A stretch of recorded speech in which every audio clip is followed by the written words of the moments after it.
Hello, Scott Thomas here with Stewardship Matters, and I'm really excited to be here today to share some practical advice if you've been asked to serve as a trustee.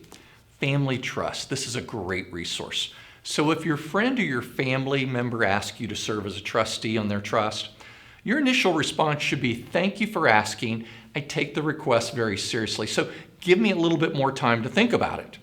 And if they've already created the trust, then it'd be very appropriate to ask them for a copy of the trust document because you want to answer some questions. And here's some examples of some questions from Family Trust. Who is the creator of the trust? Who are the beneficiaries? When would I serve as trustee? Would it be right away or when someone dies or some other time? And what led you to ask me? Now, you want to check your gut here. So what is your gut telling you? Are you feeling anxiety, excitement, fear, joy? And why would you be inclined to say yes? And why would you be inclined to say no? And if you're totally new to the whole trust environment, there's a bunch more questions you're going to want to ask. And trustees can help you and professionals can help you, but you want to ask trustees like, what's been your experience at serving? What's challenged you the most? What's surprised you the most? What's been the most satisfaction serving as a trustee? And what advice would you have for me? You could also ask beneficiaries that you may know and say, how would you describe a great trustee?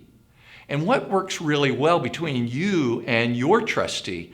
And what could be improved upon? What advice would you also give me? So there's so much to be taken into account here as a professional. And again, I recommend this book, Family Trust. And what I'd also like to ask you to do is if you read this and you want to talk about it some more, I would love to have that conversation. It's important to know the intent of the trust, the spirit of the gift, and you need to unpack all these things. And so there's soft skills and there's hard skills. And sometimes you need somebody to come alongside and just ask some more questions. So if you'd like to reach out to me, Scott@stewardshipmatters.net. That's Scott@stewardshipmatters.net.